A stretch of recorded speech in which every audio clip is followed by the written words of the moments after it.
was it that got you into boxing early on? I didn't start until I was 16, and I didn't have my first amateur fight until I was 17. So I didn't ever expect it to kind of fall into boxing. I was I'd say casual boxing fan. I like the big fights, I like the Chavez fights, the Tyson fights for sure, since I was a kid. And I enjoyed watching boxing. At the time in New York, we used to have the cable box that used to steal all the fights, so we used so I used to watch all the fights, but I wasn't boxing, and I got into some trouble, family trouble, outside of school trouble, and school trouble. I got expelled from school. I got kicked out of my mom's house, and I was with my grandparents, and my grandfather just took me to a gym, and he just basically said, you're not gonna spend all day just hanging around now that you're not going to school. You don't think now because you got no school, you're gonna have a free day. You're gonna go to the gym every day, and that's it. My uncle had offered it to him, because my uncle had kind of messed around with boxing before. And first he resisted, and then he was like, you know what, this is a good idea. I don't want this kid hanging around in the street, And I kind of went, and all of a sudden, it was the first time in my life I found something that I could be disciplined with because I liked it. I was never disciplined in school. I was never disciplined in anything, before that, One reason or another, I don't know, but I started training in this gym, Gleason's gym, and I just fell in love with it. And all of a sudden I realized, first of all, if I'm not disciplined, I'm gonna get my ass kicked here every day, because it's a rough gym. And second of all, if I'm not disciplined and if I mess around, I might lose the ability to come here every day. I'm gonna get in trouble or something, So I turned everything around, It's funny you said I was a quiet kid because I think when I was a kid, No, with me. No. Yeah, that I was just gonna say. Here's what I was gonna say. I was gonna say that when I was young, I learned to talk very early. I was a very talkative kid. Then it was some years through my life where I think I lacked self-esteem. My family broke apart and everything, so I kind of just went into my own little shell, And I think it was boxing that kind of brought that back out of me, brought that confidence and talkativeness back out of me. I always had it naturally, but I lost it for some years, And once I got comfortable, and in boxing I got comfortable talking, and kind of my natural attitude came out, especially when I was young. And I grew up in boxing in those years, and I heard about both of these guys. Zab was in the gym with me. I used to sometimes stay late. I used to train in the morning time. Nobody knew who I was. I didn't even have amateur fights. I used to stay late sometimes to watch him spar. I remember him sparring like Victor Rosado and guys like that, like smoking guys. I mean, this absolute crazy speed, and being like, wow, man. I'm like, to get good, you got to get like this guy, and I'm just starting out, and I'm seeing this guy. And if this is the late 90s, he's already on TV. Yeah, he's fighting this on is the late 90s. Yeah, he was an up-and-coming fighter, and he was the talk of the gym. There was a lot of good fighters, because that was the talk of the gym. And I remember even seeing Miguel. I remember seeing, because there was some USA dual meets, sometimes they'd televise them, and I remember seeing Miguel against Jacob Hudson.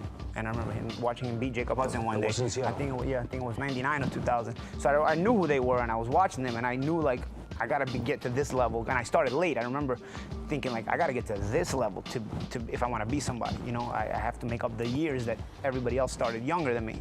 So but again, that dedication, I had a passion for it, and we put the work in. But at what point do you know you're good enough to turn pro?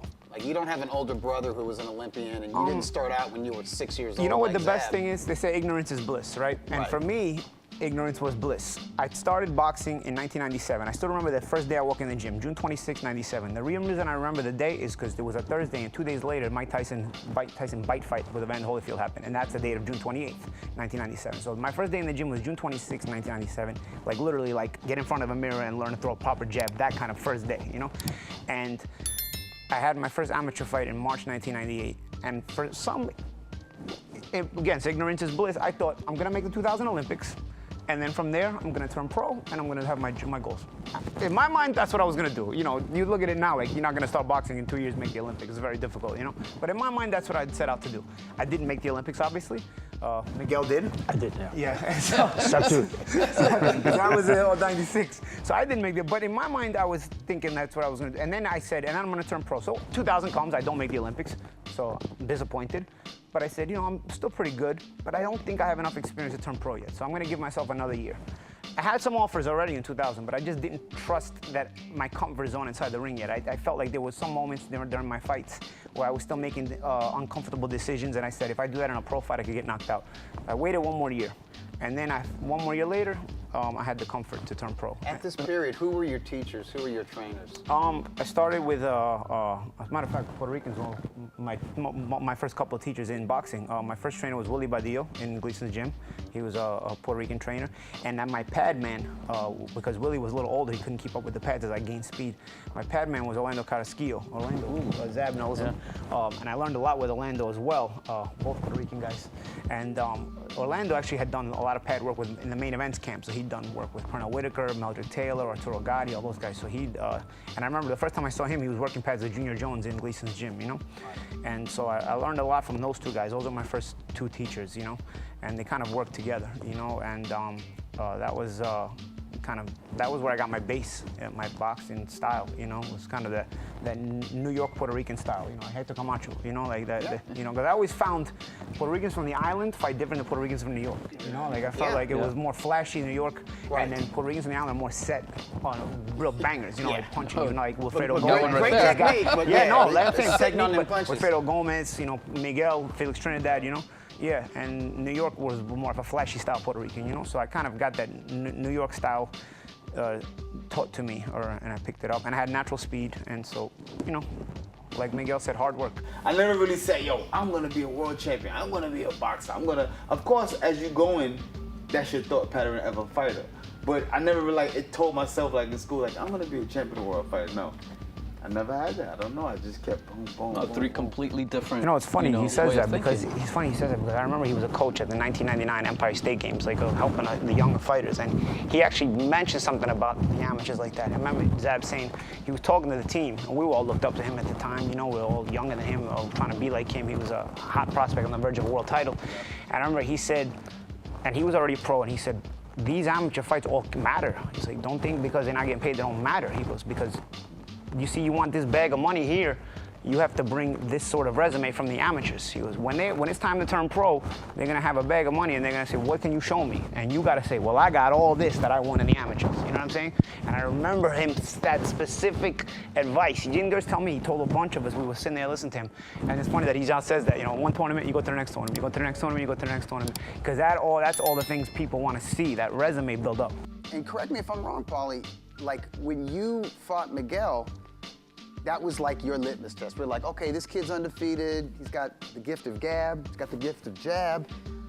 We've seen him on ESPN. We've seen him on maybe like Showbox or whatever. But now we're gonna know if he's the real deal. That fight, if he's a real contender. That fight changed my life because before that fight, I was always injured, so I wasn't making enough money to make ends meet, man. I was like, you know, with the money I was making before, it was not great money, but if I could fight consistently, okay, I could pay my bills. The problem was I was getting hurt, so I couldn't fight consistently, and I'm always in money problems, and I'm like, man, and I'm trying to fake it with everybody, you know, everybody sees me on TV, so I know. But meantime, I'm like, man, these hands are gonna destroy me like this, because I had 4 surgeries between 2001 when I turned pro, and 2002 I had my first surgery, and 2005 I had 4 different surgeries, you know. So I'm like, these things are killing me, you know, I'm running out of money.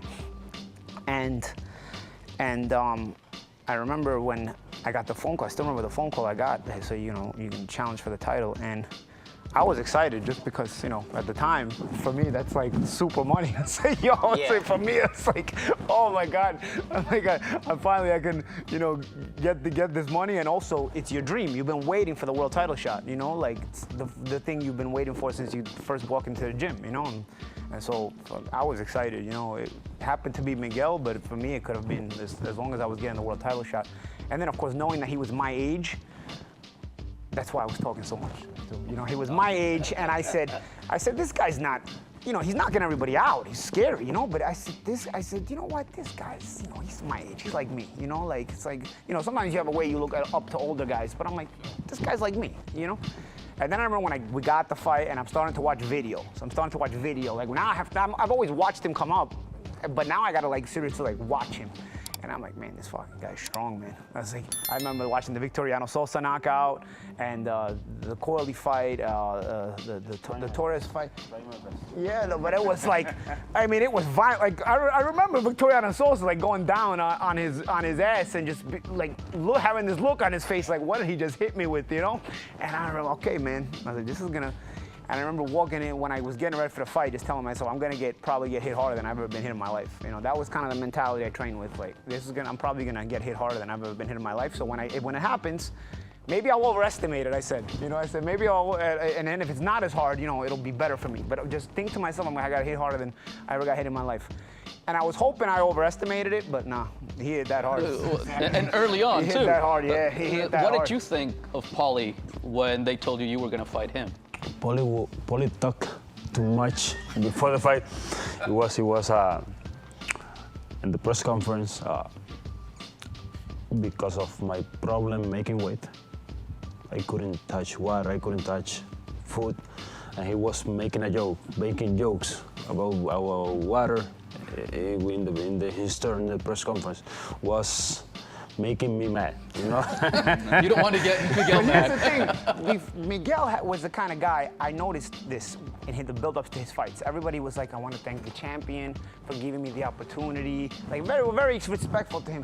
And I'm like, this guy's like me, he's my age. Why is everybody like, they're beat before they get in the ring. These guys are already beat before. So I said, no, this guy's like me. You know what? I'm gonna be different. I'm gonna throw him something different that is gonna shock him, Don't get me wrong, I was a natural talker, but now I wanted it to be specific. Like, I want to show him that I'm not like everybody else. I have to stand out like everybody else. First of all, it was my chance, like you guys said, it was my chance to finally show if I belonged at this level or not. So I kind of just threw all my chips on the table and I knew he was gonna be pissed, but I had said, and it's funny because it's one thing when you're gonna say you're gonna do it, but then when you're in the room with him, you gotta, now you gotta say it to somebody's face. To somebody's face. So you gotta know okay, once you put it there, now your chips are in. You can't take it back. Had anybody done that to you before? Talked that much? No. And gotten you that Nobody. mad? Nobody. Were you mad when you got in there? Because you look, your composure was as calm as ever. That's what it looked like from the outside. In the ring, man, it felt like he was trying to punish me. I'll tell you. It's just work, But I'll tell you, there was one particular jab he hit me with. Miguel had a specific jab, maybe because you're a natural left-hander. This jab hurt my jaw so badly. People think I broke my jaw. I didn't break my jaw. I broke my orbit bone in the fight. But this jab, it was like it would like come from underneath, and somehow it was always like hitting me like right here, like under. And it made the joints in my jaw feel like they were blowing out, even though my jaw was fine. And also, one time he's hit me with it a few times. So after a few rounds, I'm like going like this, like, I'm checking if my jaw's broken. That's what I'm doing. I'm like, if I'm going like this, we were at a distance, where I was not a punching range, and we're fighting, and I'm going, and he goes, hurts? And I think you guys can recognize the moment in the fight, because I shake my hand, I go like this, and then I try to surprise him when I shot I missed. But that moment, that's what he just said. He said he's trying to taunt me with the shot, Now, you hit him, you cut him in the first round. With a punch, and you say that is what changed the fight early on. Well, early. I wouldn't say it changed the fight because Miguel is Miguel, and it's going to be a difficult night. But I will say it was welcome to the big time.